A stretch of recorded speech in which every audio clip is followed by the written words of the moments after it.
This film documents the Vietnam War in the words of Americans who served there. It features home movies and rare archival footage collected during a worldwide search, and now presented in high definition. Many scenes are graphic in nature, and viewer discretion is advised.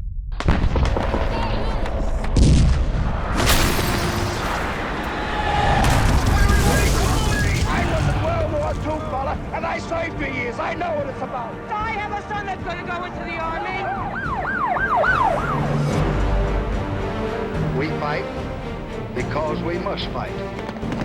If we're to live in a world where every country can shape its own destiny, we will not be defeated.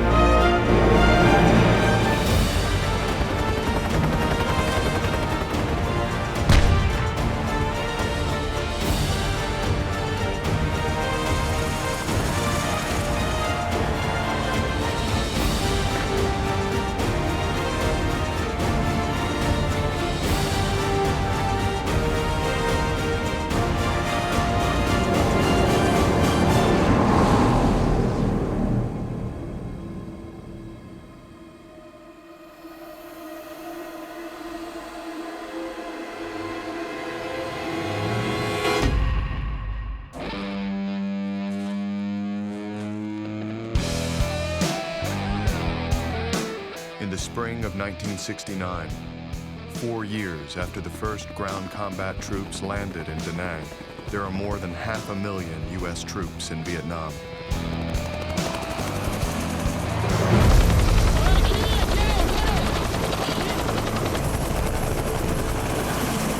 But the war that once garnered the vast majority of America's support has drastically changed. Years of growing frustration over a military strategy that focuses on enemy bodies instead of territory has caused public support to plummet.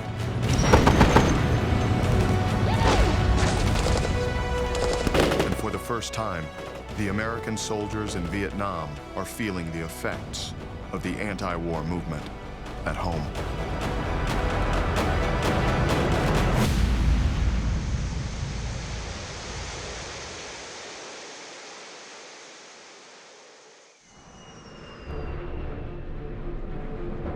Having run on a campaign pledge of peace with honor, 6 months after taking office, President Nixon meets with South Vietnamese President Nguyen Van Thieu and announces his plan to end American involvement in Vietnam. After 5 years in which more and more Americans have been sent to Vietnam, we finally have reached the point where we can begin to bring Americans home from Vietnam.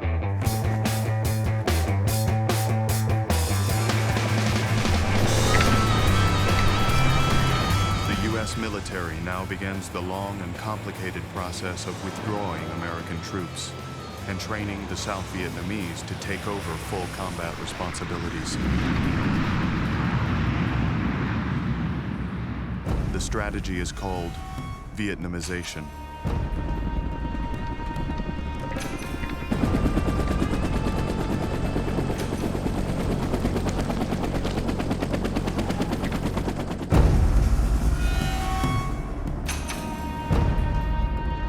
Hearts and minds aren't here. They're back home, where most of us think we belong. 24-year-old Don DeVore is an artilleryman with the 1st Infantry Division, stationed at Firebase Gym, just north of Saigon. 9 months earlier, DeVore received his draft notice at the same time his wife found out she was pregnant. Last fall, when my wife told me she was pregnant and I got my draft notice, I recall being violently sick to my stomach. I mean, it was just an awful feeling. I had no desire to go into the service. I had no desire to probably have to go to Vietnam. We all really had the same mission. Let's get this over with. Let's stay safe, and let's get back home to our families. Because we all know we're trying to get the hell out of here. And none of us wants to be the last guy to die for a lost cause. Vietnam.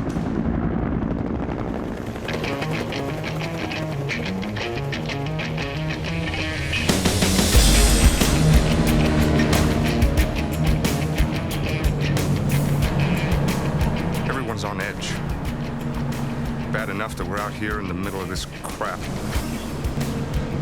Now on top of that, we've got these damn ARVN hanging over our shoulders. Gary Benedetti is a 24-year-old coxswain in the Brownwater Navy. As part of the Vietnamization process, he and his fellow sailors are training the South Vietnamese to operate U.S. boats and weapons in the Mekong Delta. With over 3,000 miles of twisting rivers, streams, and canals, the Delta is a watery version of the Ho Chi Minh Trail, used by enemy soldiers to move men, weapons, and supplies into the South.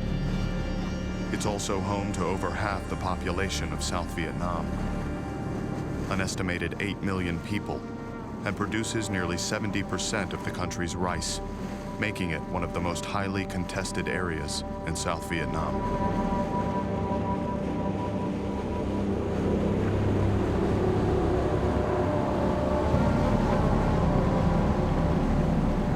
I don't know how the hell we're supposed to teach these guys to take over for us. I mean, our Navy's been out on these rivers for years trying to stop the Viet Cong, and we're still having a hell of a time. If you ask me, from my perspective, and from the perspective of a lot of guys I worked with on the rivers, it didn't seem to be that good of an idea. What it was is lack of knowledge of the boat. I mean, they're brought up in the rice paddies. They can shoot. You know, a farmer can shoot, but he can also fix a tractor. These guys didn't have tractors, they had water buffalo. So to put them on a piece of machinery. You can't do it. Especially out here, in the middle of all this. I mean, the VC ambush us every chance they get. When that happens, it takes everything we got just to stop them.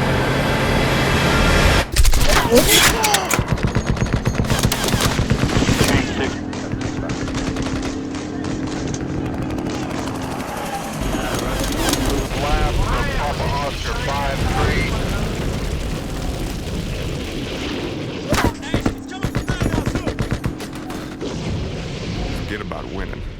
It's gonna take everything they got just to survive. Hello, Daddy. This is Debbie. How are you today?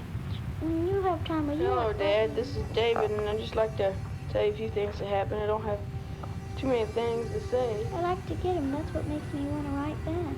Okay? See ya. Goodbye. Remember that I love you with all my heart. I miss you with all my heart.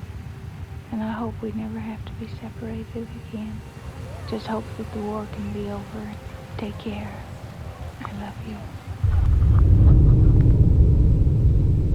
Ann Purcell's husband, Ben, has been missing in action in Vietnam for 13 months, ever since the helicopter he was riding in was shot down. Since then, she and her 5 children have had no contact with him and no information as to whether or not he is still alive. I haven't listened to Ben's tape since he went missing. It's far too painful. But he is still all I ever think about. Most mornings, it's a struggle to get out of bed. If it weren't for the children, I probably wouldn't even bother. So when the military liaison officer called and said, "May I come out?" And I said, "Sure."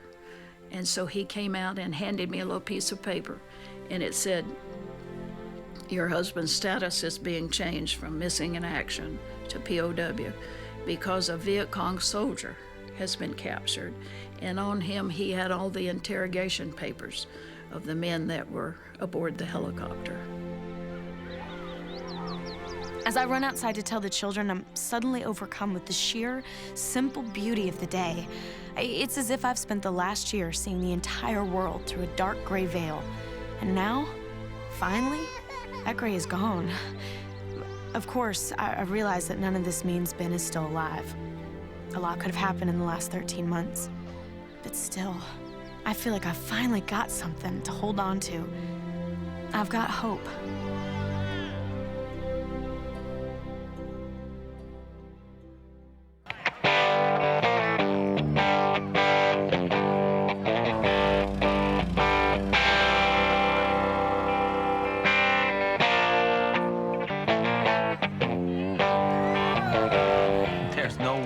describe this place. Other than Woodstock, it is one weird, wild place. And I'm loving every minute of it. Don DeVore's world has quickly changed. 3 days ago, he was in Vietnam. Now he's home on emergency leave because his wife went into early labor. She and the baby are fine, but his sleepy hometown has undergone quite a change.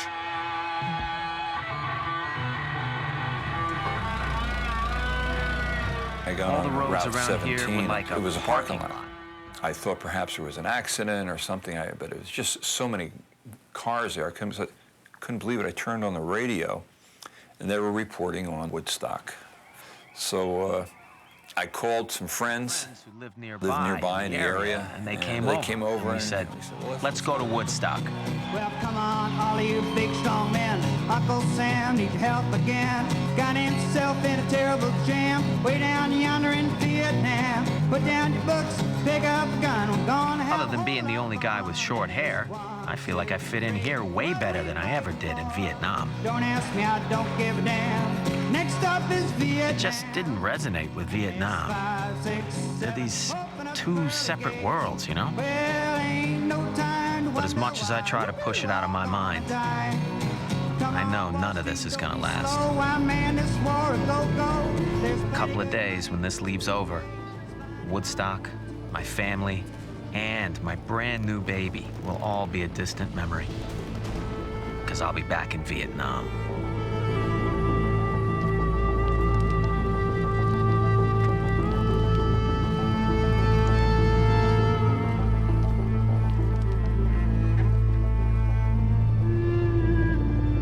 Every day here is the same as it was before I left.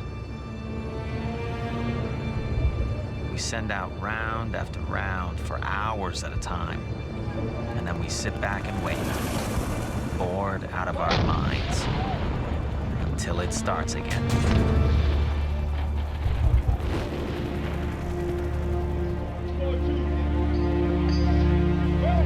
After a week in the U.S., Don DeVore is back at Firebase Gym. He and his fellow soldiers have just learned that Ho Chi Minh, the communist leader of North Vietnam, has died. They're saying we're supposed to have a ceasefire in honor of Ho's death, but we all learned from Tet that ceasefires don't mean shit.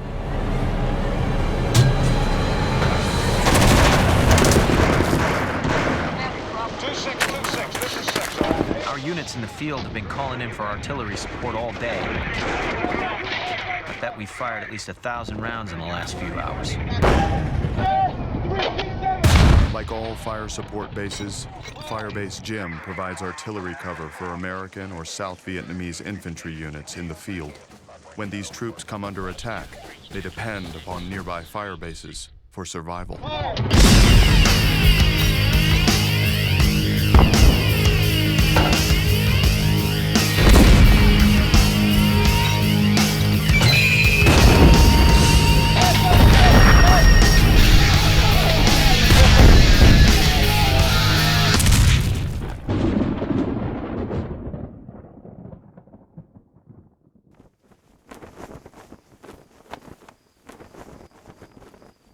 Come sunset, things die down.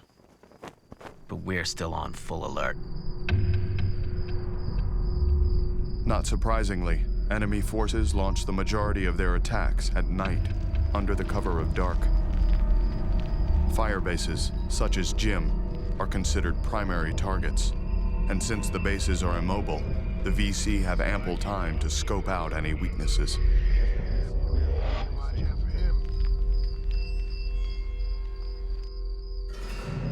We may own the day, but the North Vietnamese, the Viet Cong, they owned the night. That was their time.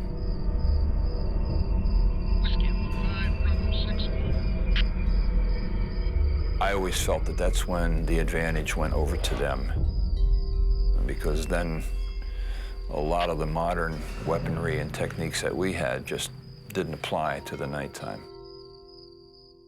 And at night was when we were most aware that we were very vulnerable. Some nearby bases got hit last night, so everyone's on edge. Me and 5 other guys are assigned to guard duty at the fire control bunker. Our orders are to radio in coordinates as soon as a target's spotted. Although, right now, I'm so tense I can barely talk.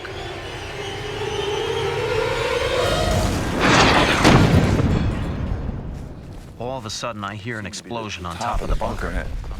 Yeah, I wasn't sure what it was, but I could see a very nervous look on the faces of some of the others, and I heard somebody say it sounded like an RPG going off, a rocket-propelled grenade.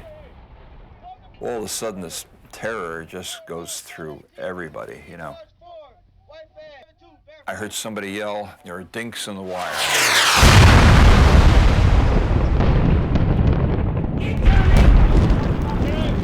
It exploded, I think, right next to my feet, and that's the one that hit me. And it literally picked me a couple of feet right up off the ground and slammed me back down. And then I could feel a lot of pain. A lot of pain up and down the left side of my body.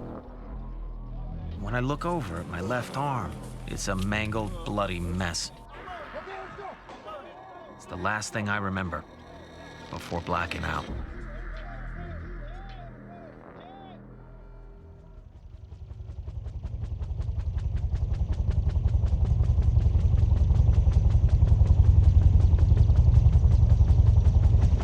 By dawn, the attack on Firebase Gym is over.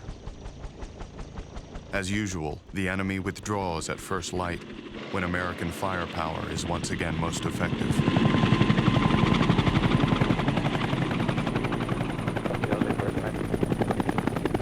When I open my eyes, a bunch of guys are cheering for me.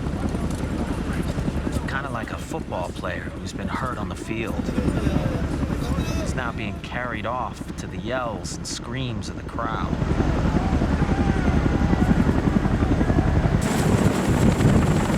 And as we lift off, a calm starts to come over me. I can see out the side door that the morning sun is starting to set in. Kind of a purplish red sky. And all I can think to myself is, I'm alive.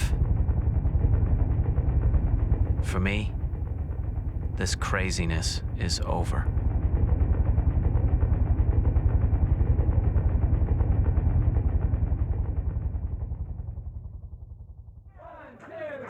In the fall of 1969, the anti-war movement is heating up.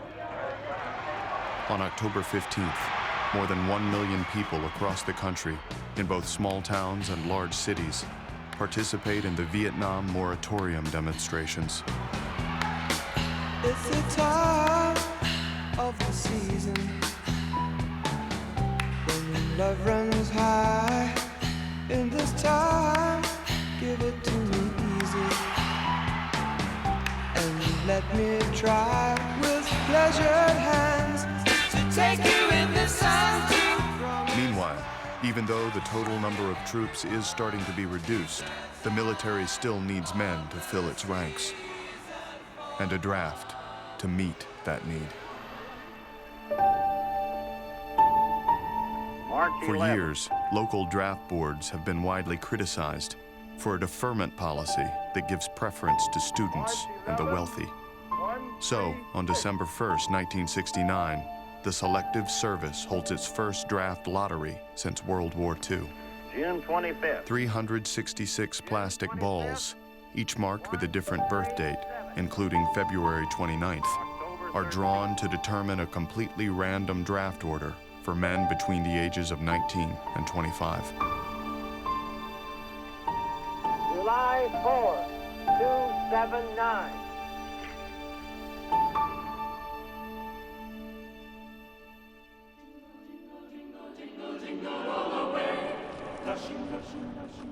Dashing through the snow, in one horse open sleigh, all the fields we go, laughing all the way. The children have been the happiest I've seen them since Ben left.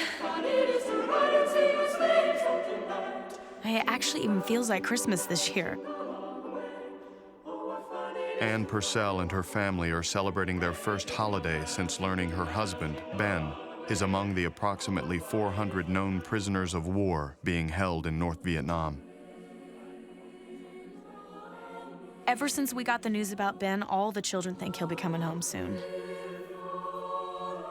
My daughter, So Debbie, is was even just convinced that we're going to get a that letter we were at going to Christmas. get a letter at Christmas. And she would go to the mailbox every day. It just broke my heart. I just wanted to cry. And I said, Debbie, you know, I hope we get mail, but I just don't want you to just be there every day and agonize over this. And I guess I agonized over it as much as she did. But she still went every day. And she was so disappointed that we didn't get one. It breaks my heart to see her so disappointed. But even more, it makes me realize that I've actually got to do something.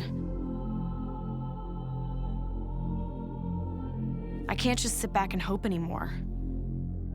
I've got to do whatever it takes to make my family whole again.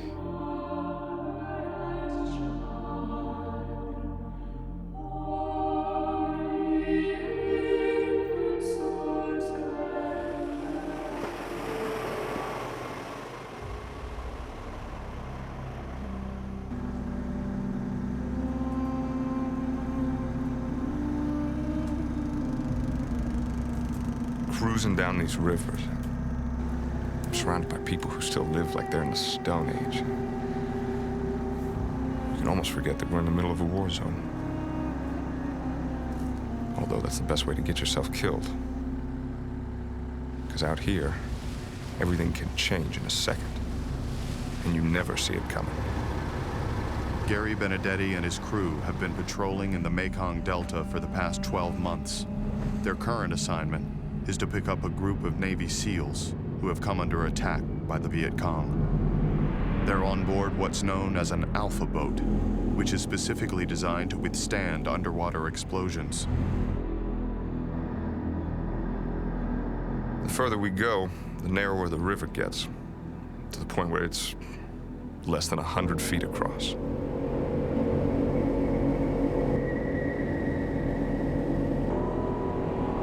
And you're looking and expecting to get shot at any time. Shot at any time, and you can't see anything because all you can see is jungle. You can't see beyond the jungle because it's really thick.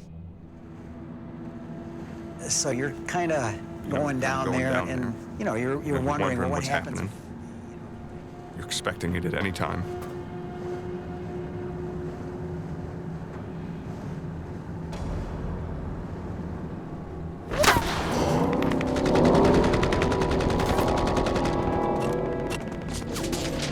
Suddenly, we're taking sniper fire from the shoreline. Everybody opens up. You don't even know what the hell you're shooting. You just keep shooting.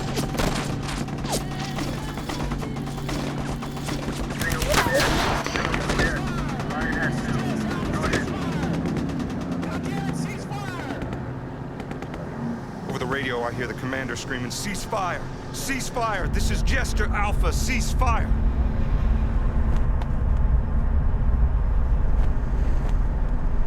When the smoke finally clears, we can see what we've hit.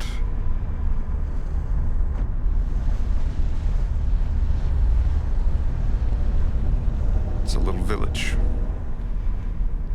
full of people, all dead. I can feel my blood start to boil. Because, the VC, they do this on purpose. They hide behind these people, and then they fire on us, because they know we'll fire back. It's their way of making sure the civilians don't trust us. In a few more weeks, I'll be going home. When I do, I sure as hell hope the South Vietnamese can pick up the slack. Because judging from how these VC treat these people, God help them if they can't.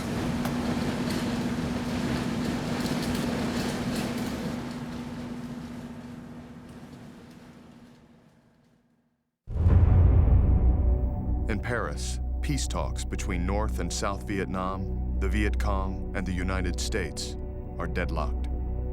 After nearly 2 years, almost all that has been agreed upon is the shape of the negotiating table. Hoping to speed up the process, National Security Advisor Henry Kissinger begins secret meetings with North Vietnamese negotiator Le Duc Tho.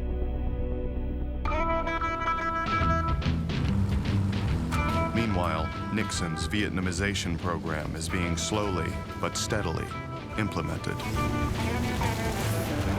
Throughout the country, U.S. troops are handing over equipment, bases, and years of military knowledge to the South Vietnamese. It's going to be a shambles. There are good Arbans, don't get me wrong, there are some really crack outfits, but the rest of them, I don't want any part of it.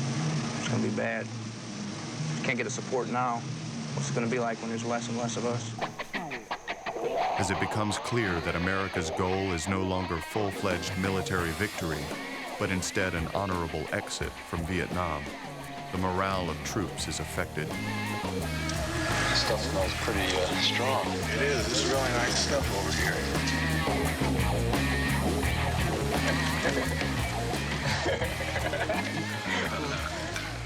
And you empty it out and you stick the bowl in the barrel, blow into the bowl, and when it comes out, you get really stoned. I picked a hell of a time to come back to this country. Although the main reason I did is because I'm dying for a chance to command a battalion. Lieutenant Colonel James Anderson is an aide to General Creighton Abrams, the overall U.S. military commander in Vietnam. 7 years after serving as an advisor to the ARVN, Anderson now prepares to take command of a troubled American battalion. General Abrams turned to me one night at the dinner table and he said, Jim, he said, why don't you take command of that battalion? It was almost as though to say, okay, wise guy, you seem to have all the answers. Won't you go show me? And I said, I'd love to take command of that battalion.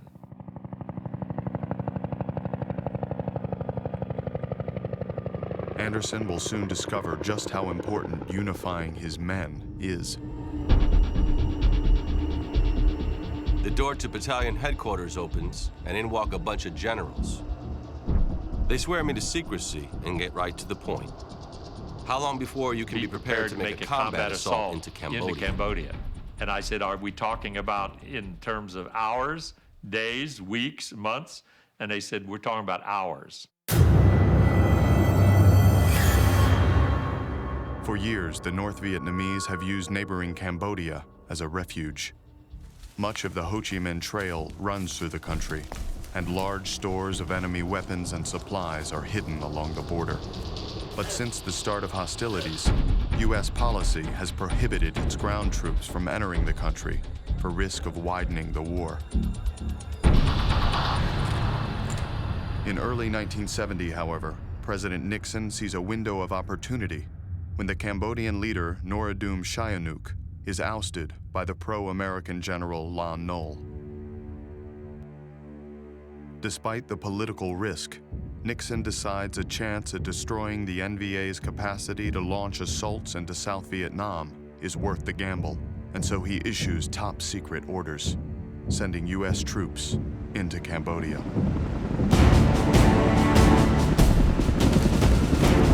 It's like a shot of adrenaline straight into my veins. Within hours, hundreds of soldiers are assembling. Massive amounts of ammo and supplies are being flown in and distributed.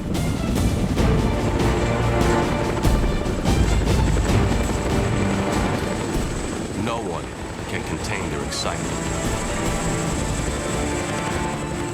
We've been waiting a long time for this.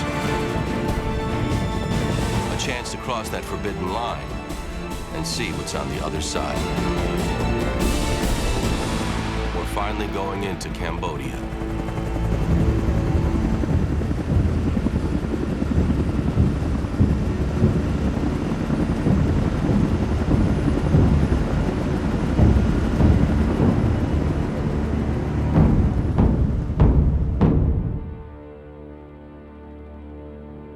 I haven't slept in almost 24 hours, and yet I feel more awake now than I ever have in my life.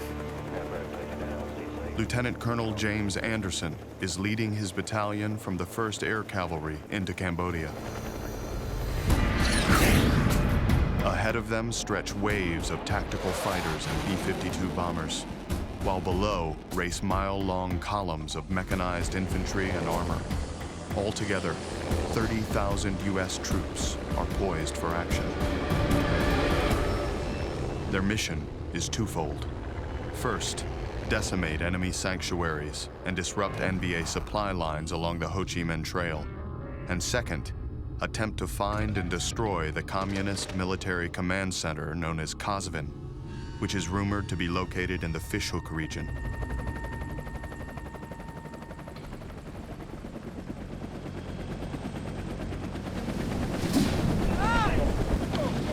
As soon as we hit the ground and get organized, we move out. I don't intend to waste any time finding what the enemy has been hiding.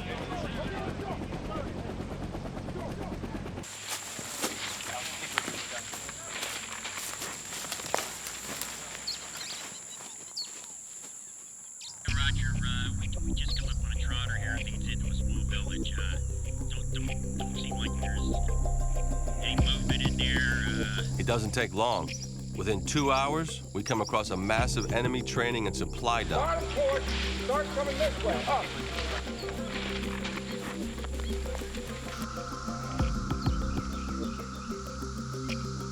Right away, the guys start calling it the city, because it has almost everything you could imagine that you would have in a city. That you would have in a city any place else. You had schools, you had hospitals, you had ammunition storage areas. I don't know how many tons, hundreds of tons of rice that were in there. I was shocked that they had it, that it was that large and it was that close to the border. I don't think we were more than 7 miles into Cambodia.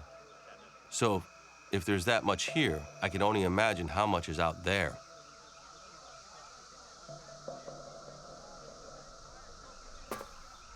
There's so many supplies, it'll take months to destroy it all. And the last thing I want to do is get so hung up with this that we fail our primary objective. So I ordered 2 of my rifle companies to stay back at the city and oversee its destruction, while I take the other 3 companies and head out to find the NVA headquarters.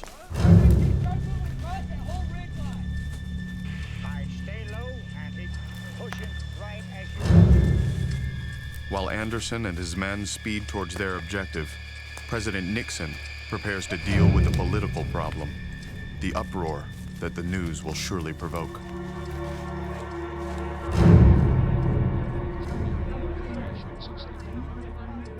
He decides to take the offensive so he can frame the issue before others do.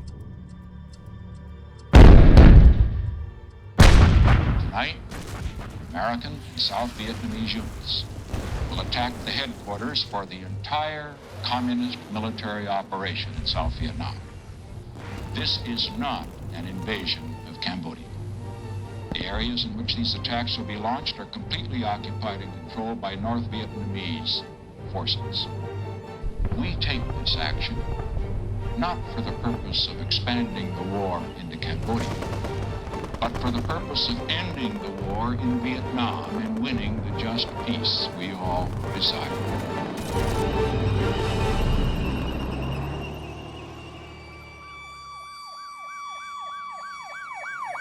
The day after Nixon's announcement, student protests break out on dozens of campuses across the country.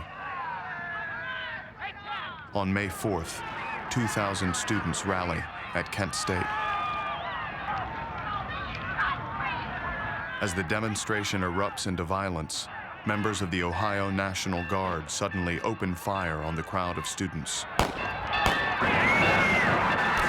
In 13 seconds, 67 live rounds are fired.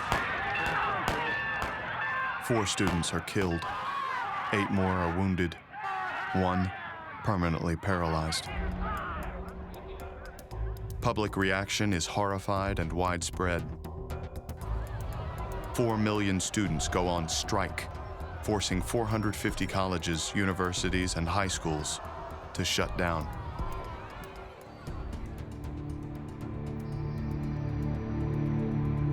Ever since I came back from Vietnam, I've been trying to push this war out of my mind. But seeing this makes me realize I can't keep quiet anymore. 2 years earlier, Barry Romo returned home from Vietnam with the body of his nephew, Robert, who was killed in action after the Tet Offensive. I can't lie to myself anymore because this war isn't ending. So I grab a buddy of mine who served with me over there, and we put on our fatigues that we had worn in Vietnam, and we still had them, and they still fit. And we went to the anti-draft rally. And as I'm looking around at all those faces of those kids, all the frustration and the anger and the loss that I've been feeling boils up inside of me. I don't care what the hell anyone thinks or what anyone says. This has got to end. This has got to end now. So I jump up and I start telling all these kids that if they're brave enough to burn their draft cards and risk going to jail, well, then I support them. Because I've had enough fighting, enough killing, and enough of this war. It felt liberating. I felt like someone had taken 10,000 tons off my shoulder. I no longer was bearing the burden of Richard Nixon and Lyndon Johnson's sins. That I was taking a good stand and a manly stand and a human stand and a purposeful stand.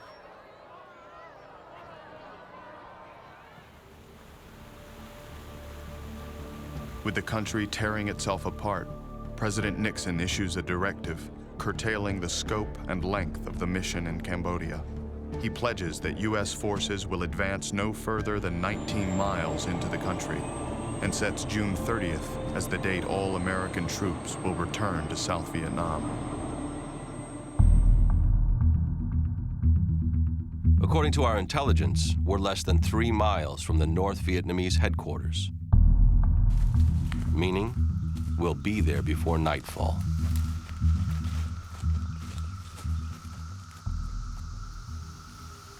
But just as we're closing in on our objective, I get a call from division headquarters telling me to halt in place. Do not go any further. Don't go any further. Doesn't make any sense to me tactically. And I was pretty upset about it. I called and I said, who in the hell is making this kind of dumb decision? You know, I'm within 5 kilometers of my objective, and we can be there by nightfall. I said, what's going on? And well, finally the division commander got on the phone and said, Anderson, shut up and listen.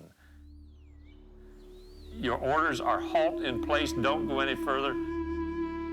I found out later that President Nixon reported to the American people that our objectives in Cambodia were limited.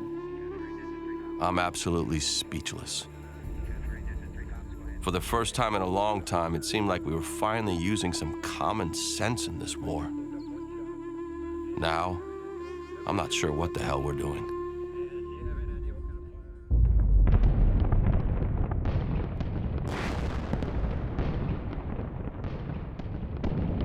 The only thing more frustrating than knowing the enemy's withdrawn beyond our reach again is knowing that our time in Cambodia is up. So there's absolutely no chance we'll accomplish anything else here. At the end of June 1970, after 8 weeks of operations, the 30,000 U.S. ground troops prepare to leave Cambodia. Although the 19-mile restriction prevented U.S. forces from locating the NVA headquarters, they did confiscate or destroy 20,000 enemy weapons, over 7,000 tons of rice, and nearly 2,000 tons of ammunition, the largest enemy supply cache destroyed to date. But for soldiers such as James Anderson, the moment is bittersweet. What really gets to me is how much time it must have taken the enemy to accumulate all these weapons and ammo. And the fact that they were making this effort to bring all of this stuff down. I mean, this was they were preparing for a major invasion into South Vietnam. And it was just clear as could be. Right here. Right there. There's so much rice and food stuff. We can't haul it all away or even burn it. I guarantee you, the NVA will rebuild their supplies, and the second we're out of Vietnam, they'll launch their major invasion. We may have bought a little time, but I'm afraid that's all we've done.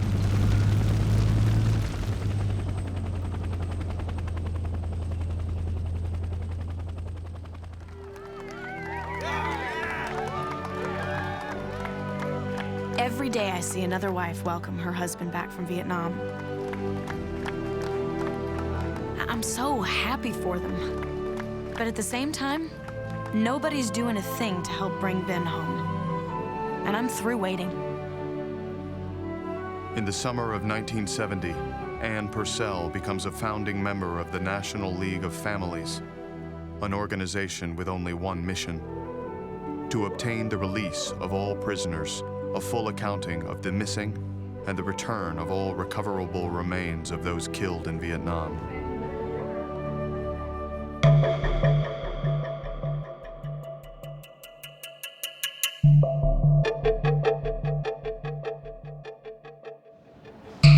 We set up bamboo cages so people can see what our men are held in, and organize petitions and letter campaigns.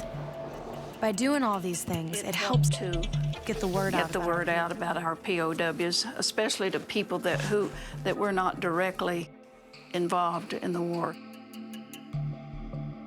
It made people realize that there is a human being that's out there that we need to think about and pray about, that's been fighting for our freedom.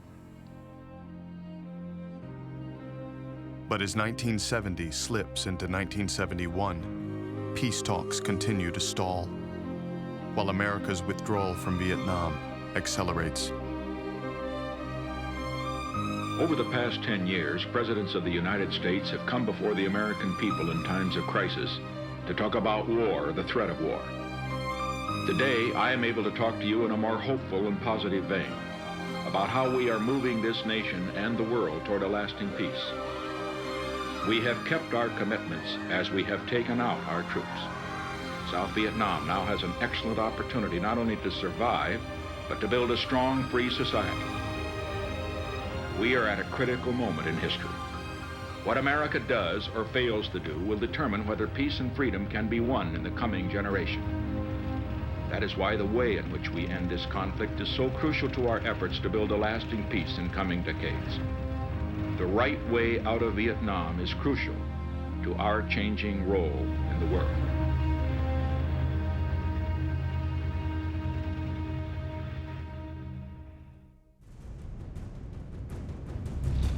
For 3 years, peace talks between the United States and North Vietnam have been going on in Paris, with little or no progress.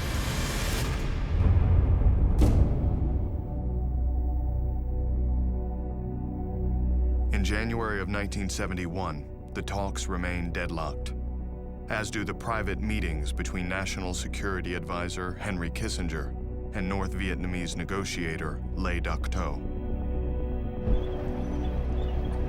Nonetheless, President Nixon is moving ahead with his policy of Vietnamization, the plan to eventually turn over all combat responsibilities to the South Vietnamese Army, known as the ARVN.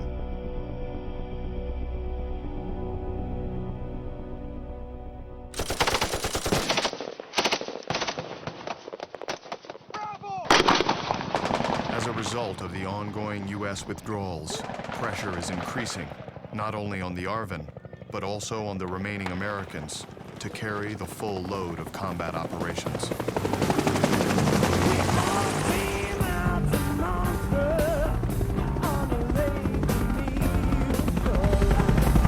Every one of these guys thinks he's a damn cowboy. And I'm the lucky guy that gets to lead him into battle. 29-year-old Major Bob Kluwel was a military advisor to the ARVN in 1964. He returns to Vietnam as a company commander in the 101st Assault Helicopter Battalion. My captains are experienced, but some of my pilots are all recently commissioned. With a few exceptions, they were all on pretty much their first tours. Of course, when it comes down to it, every one of them knows exactly what's expected of them. And they're more than prepared to do what I ask. Which is a hell of a comfort, because I've just gotten orders saying we're about to get into a big operation. Since the start of the war, the Ho Chi Minh Trail, the enemy's main supply route into the south, has been a thorn in the side of the Americans and the South Vietnamese. After years of heavy bombing failed to sever the trail, a 1970 ground incursion into Cambodia finally succeeded in destroying a massive amount of enemy weapons and ammunition. Now, U.S. and ARVN commanders hope that a similar assault against the northern end of the trail, located in Laos, will result in the destruction of an even greater amount of supplies and disrupt enemy operations long enough for Vietnamization to take hold. Codenamed Operation Lam Son 719, the plan is to send an armored South Vietnamese force speeding down Highway 9 to the village of Chapon, which is believed to be a major enemy supply depot. At the same time, U.S. helicopter units, including Major Bob Kluel and his men, will insert ARVN ground troops north and south of the highway to act as a blocking force and destroy any additional supply caches in the immediate area.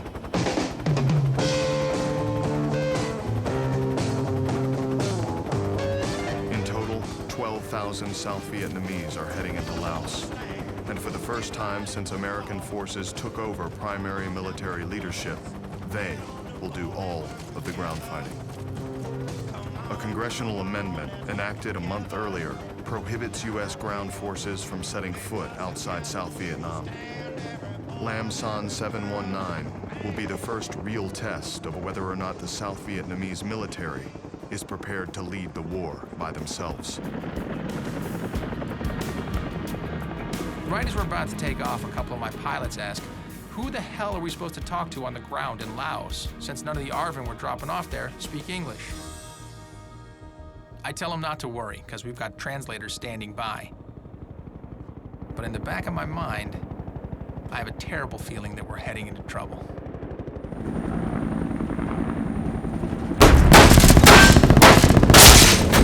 Heavy fighting has broken out in Laos again today. After 3 days of 4 cameramen are reported missing in Laos tonight, and it's believed that they were killed in a helicopter crash. One of the journalists killed covering Lam Son 719 is a friend of UPI correspondent Joe Galloway.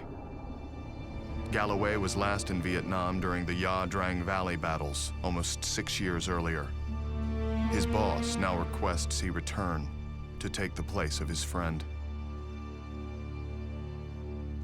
Although I had fought to get there the first time, I left there thinking I never wanted to come back again. I had seen the war, and I thought my part of it's over. I told my wife, and she said, you can't do that. You're still grieving for your friends, and you're gonna go there and put yourself in the same situation? And I said, well, I have to do it. And she said, well, if you go, I may not be here when you come back. And I said, I may not come back. I began to think we're all supposed to die in that place.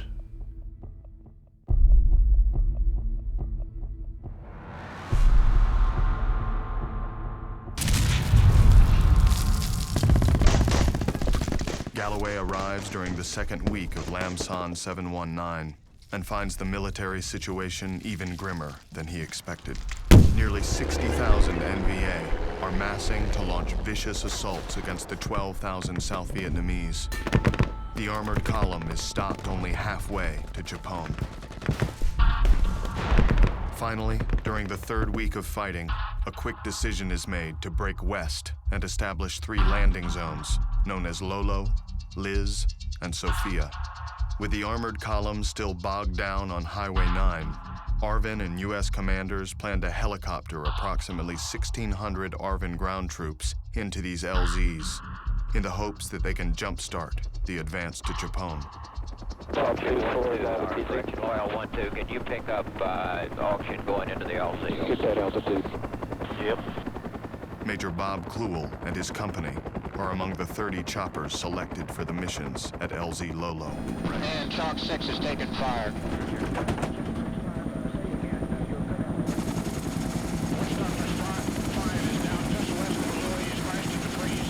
Witch Doctor 05, this is Boat 6, sing your location. Jesus, man, what the hell is going on out there? Over the radios, we can hear the choppers ahead of us. They're taking heavy fire from all over the LZ. 46029er is the lead. Our lead aircraft was hit. Chalk 2, take over the flight. I'm going down to look for Witch Doctor 5.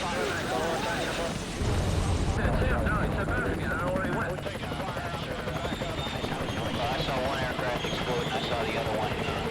I look down and it's like the terrain is moving beneath us. There must be several hundred enemy soldiers, heavily camouflaged, all moving together like a carpet, you know. And then as we got close to the zone, began as a mass to shoot at the helicopter.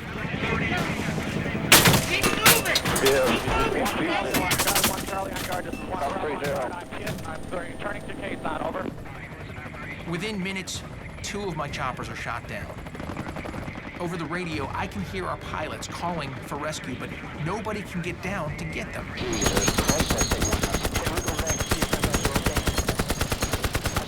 Kluel and the remaining choppers are determined to rescue the 8 downed Americans from their company. For over an hour, they circle the LZ. But with their fuel and ammunition nearly depleted, they are finally forced to head back to the base at Quezon. I have no contact with my leadership at the present time.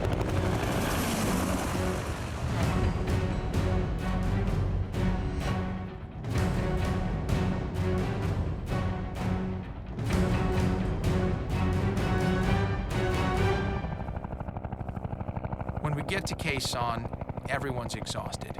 But there's no way I'm gonna leave our guys out there. So I gather everyone together and I ask the guys, I say, look, you know guys are still alive out there, and so we're going to go back out and get our guys, make an effort. You don't have to come with us, but I'd like to see a show of hands of those that do want to come with us. And sure enough, everybody raised their hand.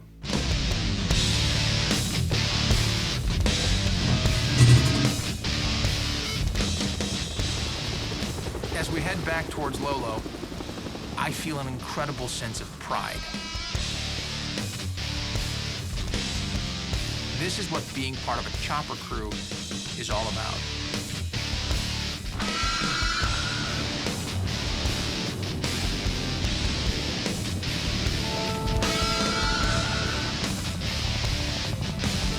March of 1971, South Vietnamese ground troops are in battle against the North Vietnamese, and for the first time, they're without U.S. advisors or ground support.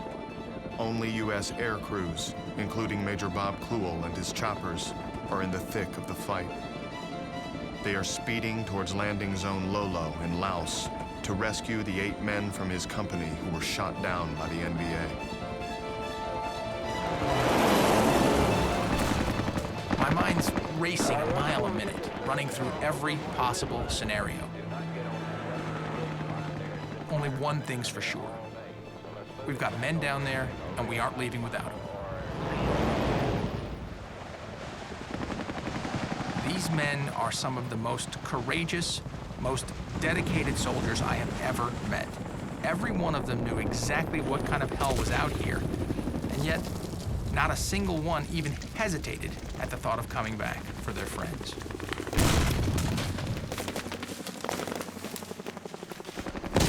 In total, 7 choppers are shot down and 2 American lives lost at LZ Lolo.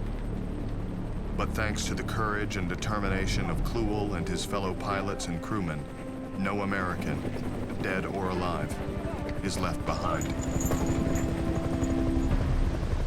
In all my years in the military, I've never been more proud or more awed by the bravery of men.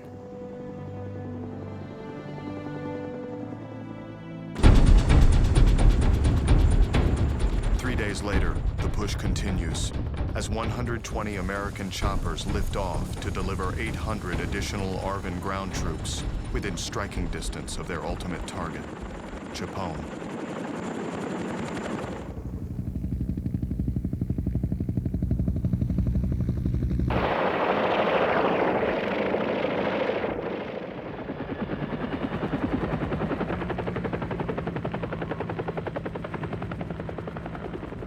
They arrive to find the NVA have stripped the village of almost everything of value.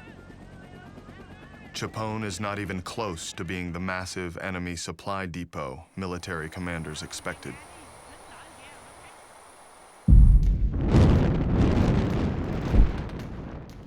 Over the next 3 weeks, as the 17,000 ARVN troops now inside Laos begin to withdraw, the North Vietnamese lay siege to those furthest inside the country.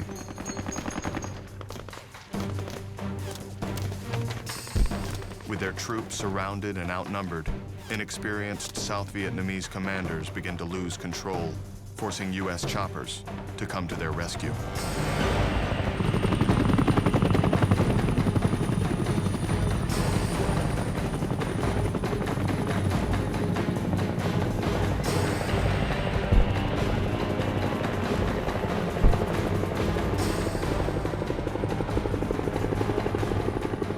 Pilots risk their own lives to save them, going in again and again. Some of them are being shot down two, three times a day. 3 times a day. They'd be shot down, rescued, go back, get another helicopter, fly back out, get shot down again. Absolutely insane. You go in the club at night, and all of their pilots and crew had their name tags on cup hooks hanging behind the bar. And you could come in and take a look, and those who got killed that day, they turned upside down. So you could scan the roster, as it were, and see who was alive still.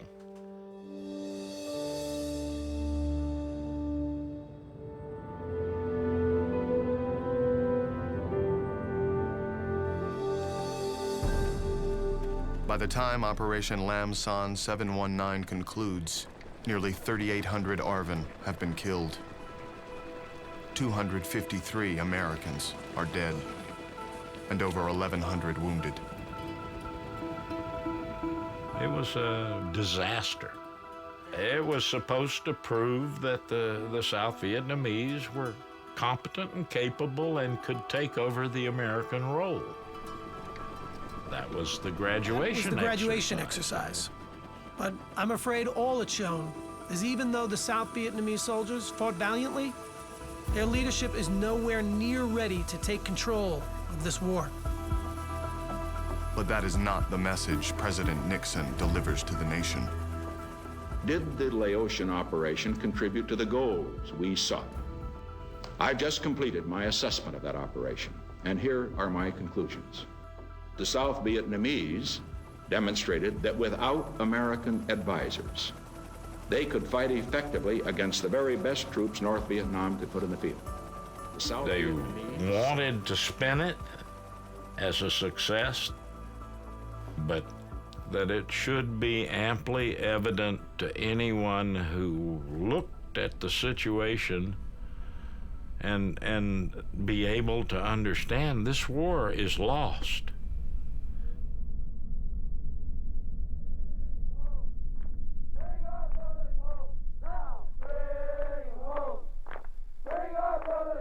Less than 3 weeks after President Nixon delivers his assessment of Lam Son 719, a 5-day-long demonstration in Washington, D.C., organized by Vietnam veterans against the war, garners huge publicity and controversy. On the fourth day of the event, VVAW spokesman John Kerry testifies before Congress. He is the first Vietnam veteran to do so. Each day to facilitate the process by which the United States washes her hands of Vietnam, someone has to give up his life so that the United States doesn't have to admit something that the entire world already knows, so that we can't say that we've made a mistake. And we are asking Americans to think about that.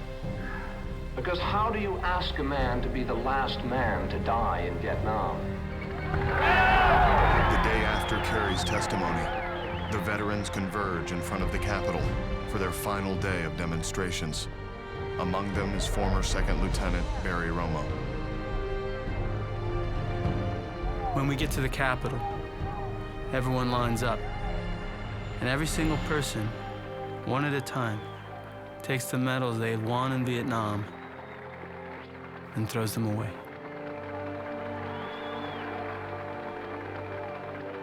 And when it's my turn to step forward and throw it down, And then all I said was, these aren't worth shit. I couldn't say anything else. All I could think about, my nephew, I was awarded a Bronze Star with a V, and of course he died to get his. And so all I could think about was the sacrifice that he had made for the same thing that I had done. Someone told me long ago, there's a calm before the storm. I know it's been coming for some time. I won't know, have you ever seen rain coming down the day?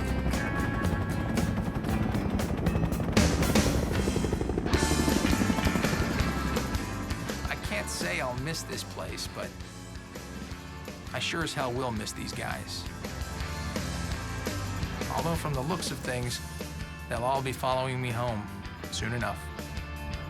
In July of 1971, Major Bob Kluel completes his tour of duty, having flown over 600 combat hours as company commander.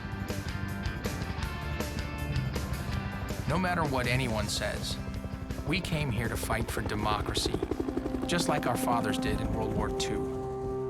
Just like them, we wanted to spare our families from the horrors of war, the things that they had seen that they and couldn't talk about. You know, as a consequence, we felt a deep commitment to serve our country in Vietnam. This war may not be the most popular anymore, but we know that we did what we were asked to do, to the best of our abilities. Throughout 1971, U.S. forces accelerate their withdrawal from Vietnam. The difficulties demonstrated by the ARVN's first major operation without U.S. ground support hasn't lessened Nixon's determination to turn the war over to the South Vietnamese.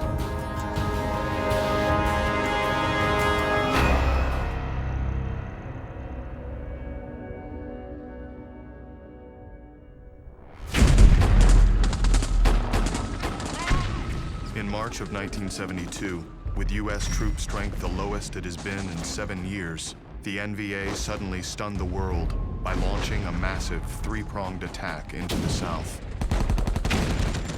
Nearly 150,000 enemy troops, along with supporting armor and artillery units, launched conventional frontal assaults against thinly held ARVN defensive lines. As some South Vietnamese units begin to crumble, President Nixon once again goes on national television, this time to try to help a faltering ally by building a case for a new phase of the war. Throughout the war in Vietnam, the United States has exercised a degree of restraint unprecedented in the annals of war. However, when the enemy abandons all restraint, throws its whole army into battle on the territory of its neighbors, refuses to negotiate, we simply face a new situation.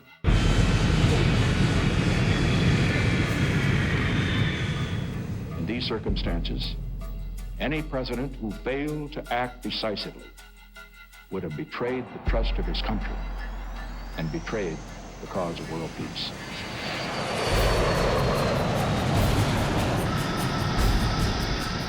After a 3-year suspension, the U.S. begins large-scale bombings inside North Vietnam.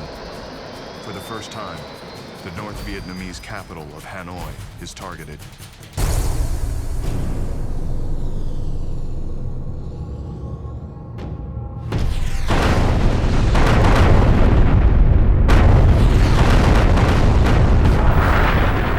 Over the next 5.5 months, 200,000 tons of bombs rain down on the North, while U.S. forces complete their final withdrawal from the South. President Nixon, who is running for re-election, is under pressure to bring the troops home. And so despite the ongoing bombing, on August 11th, 1972, the last U.S. ground combat unit departs South Vietnam. America's ground operations officially end, but the war in Vietnam does not. Without a signed peace treaty, the future of South Vietnam, as well as more than 500 American prisoners of war who are awaiting release in the North, remains uncertain. Finally, in October, Henry Kissinger announces a breakthrough in his negotiation with North Vietnam's Le Duc Tho. Peace is at hand. We believe that an agreement is within sight. But days after Kissinger's optimistic announcement, South Vietnam's President Thieu rejects the treaty when he learns it allows North Vietnamese troops to remain in the South. Resolution of the POW issue goes on hold. For Ann Purcell, whose husband Ben was captured almost 5 years before, it is almost unbearable. It was a roller coaster. We felt hopeful, and then our hope would be dashed, and then again a hope, and then dashed again. It was just a roller coaster one week after the other. And I remember saying to the Lord in prayer when I don't know how much longer I can hold on.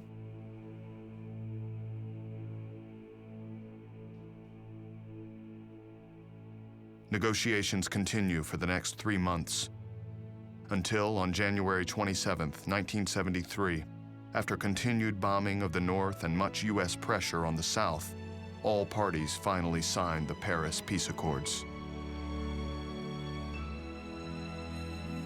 Hostilities are to cease immediately, but North Vietnamese troops are allowed to stay inside the South, on the condition that they do not continue to build up their forces or resume aggressions.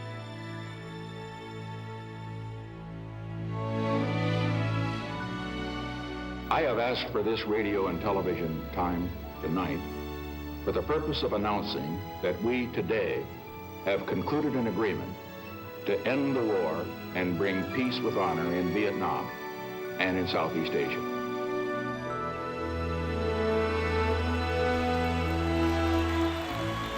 Years earlier, at the end of World War II, Times Square in New York City erupted in spontaneous celebration.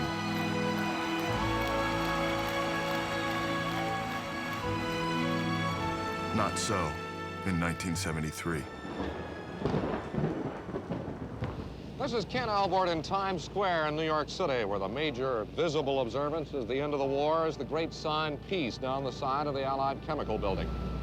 The sign flashed on, and the moving news wire below it signaled the word over and over for a minute. And on this rainy, cold evening here, there were a few around to see it. Times Square, which had filled again and again over the years with crowds demanding peace, and a rather smaller crowd to celebrate its arrival. There were other observances as the hour came. 8 years after the Marines first landed in Vietnam, the war that divided a nation is finally over. And the unwinding of America's involvement can begin.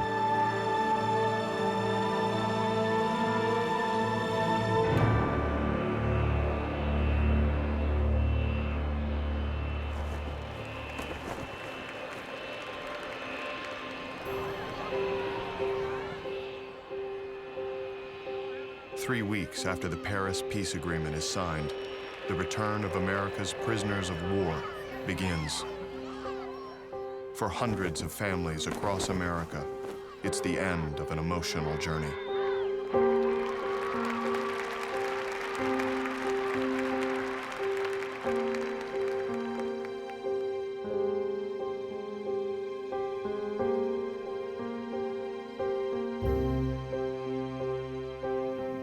After 5.5 years, I know what makes America great. It's you, the people. Thank you so much for your support. I love you this much. I love you this much.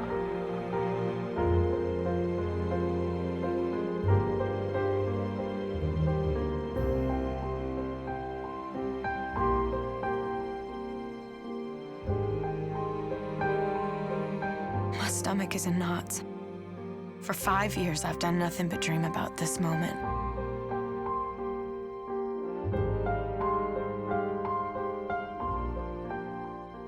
Dear Mrs. Benjamin Purcell, on behalf of the Secretary of the Army, I wish to inform you. I can't do it.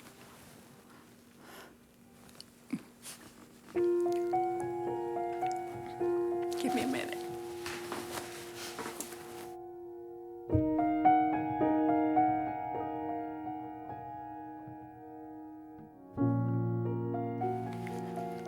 And that's strange, that I'd cry when I knew he was coming up.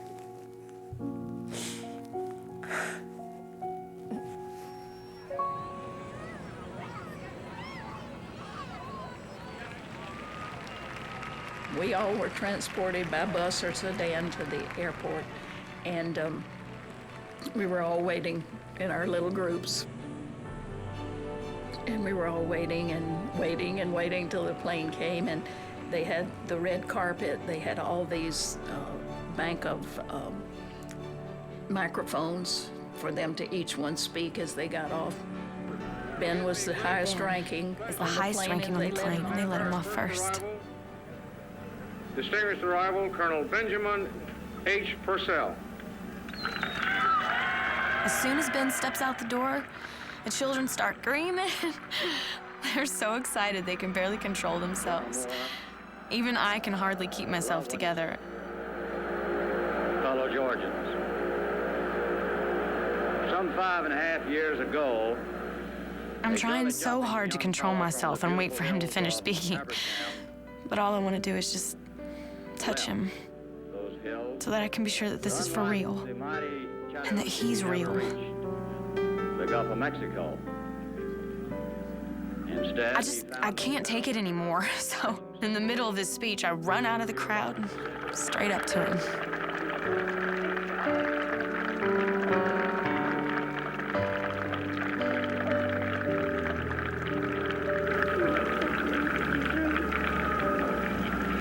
At this moment, my years of loneliness and my wife's long vigil comes to a happy end.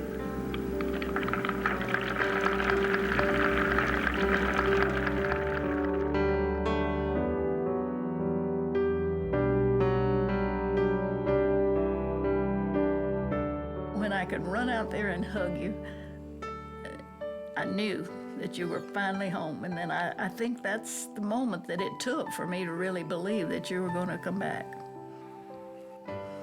What a wonderful thing. You're my angel.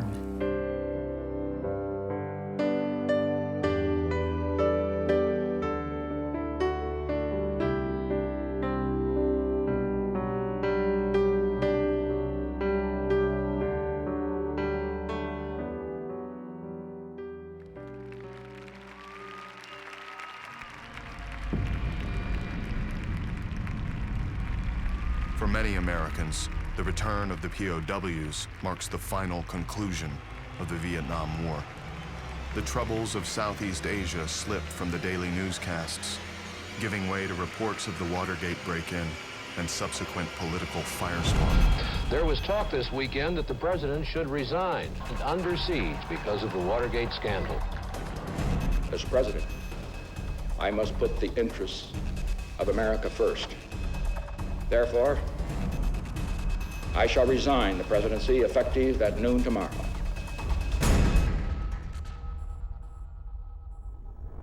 I, Gerald R. Ford, do solemnly swear that I will faithfully execute. By the time Gerald Ford assumes the presidency in August of 1974, U.S. aid to South Vietnam has been cut by 75% since its height a year earlier. For the ARVN, who've depended upon American money and military supplies since 1954, the cutbacks have a devastating effect. Planes sit idle on runways, unable to take off because of lack of fuel. Artillery pieces that had once been allocated 100 rounds per day are rationed to only 10. But while the ARVN supplies are dwindling, the North Vietnamese are rebuilding their military strength. On March 10th, 1975, just over 2 years after the Paris Peace Agreement was signed, hopes for an independent South Vietnam come crumbling down. The North Vietnamese launched their largest and most ambitious offensive yet into the South.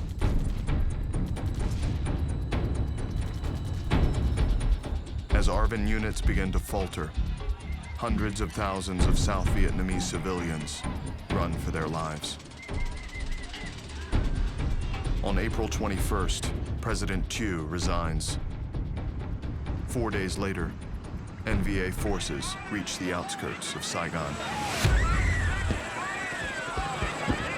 On April 29th, as Saigon crumbles, a small contingent of U.S. State Department, CIA workers, and Marines who remained in Vietnam begin a hasty and desperate evacuation of South Vietnamese civilians and government employees who had worked with the United States.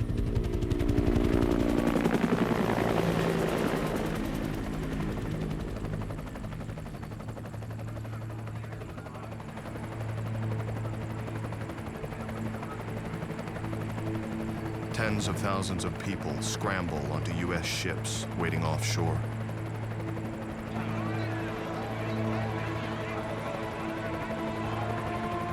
As they run out of space for people, millions of dollars of military equipment is dumped into the ocean.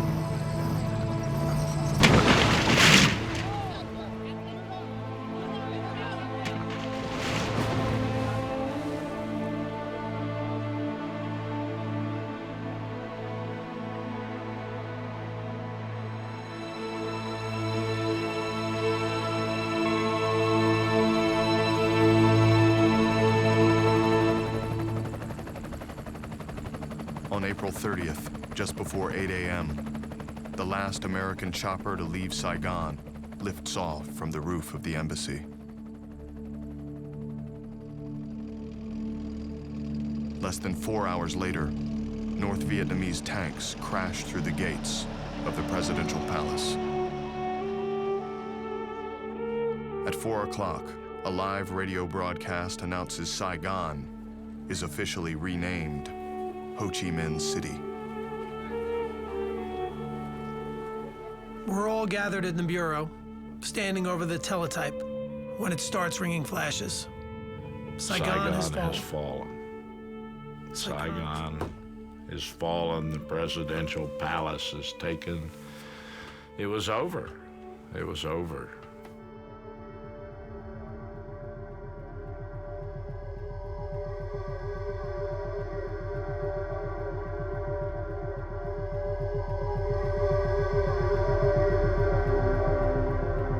When I hear people talk about Vietnam and they say we lost or it wasn't a war we should have been involved in, I can't necessarily argue with that, but it immediately brings to mind the people that made the ultimate sacrifices over there. The people that nobody asked them, did you want to go? The military people didn't have a vote. We didn't get a chance to say, yeah, I'd like to go to war. We were directed to do it, and by God, we did it.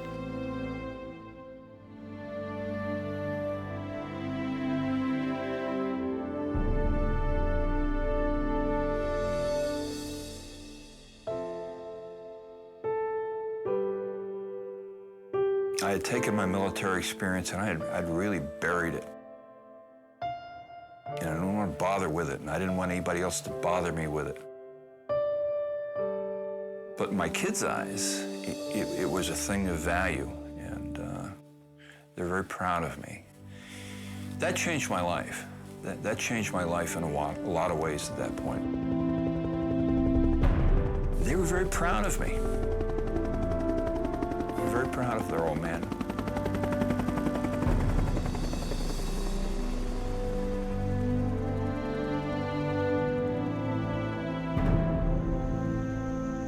When people ask me about my Vietnam service, I always tell them I'm very proud that I served. At the time I went in, I hated the idea of going. I hated the idea of being drafted, but I went because that's the way it was back then. The country wasn't on the best of terms with Vietnam vets for a long time, but that's changed, and I'm very proud of that fact. The veterans who serve today get a great send-off. They get a great welcome home. Now, I never got that, but I don't care because today they are getting it. And in my mind, that's my welcome home. Because of what I suffered through, these people today are reaping the benefit. And I'm just so glad that the country has realized that our men and women who serve this great country are appreciated. I don't think that anybody should ever apologize or feel the need to apologize for the effort that our soldiers in Vietnam put in. The American soldier did everything and were successful at everything that they were asked to do.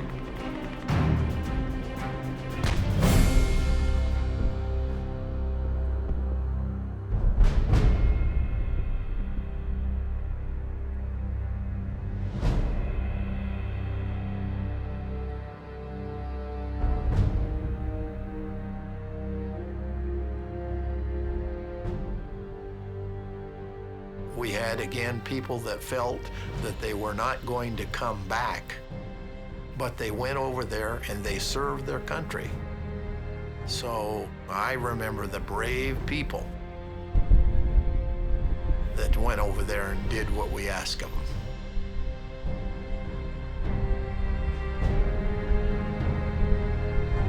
You know, they say the World War II guys were the best generation. Well, those who fought every war since then were the best of their generation. They went, they served, they sacrificed, and they fought like tigers. They were noble.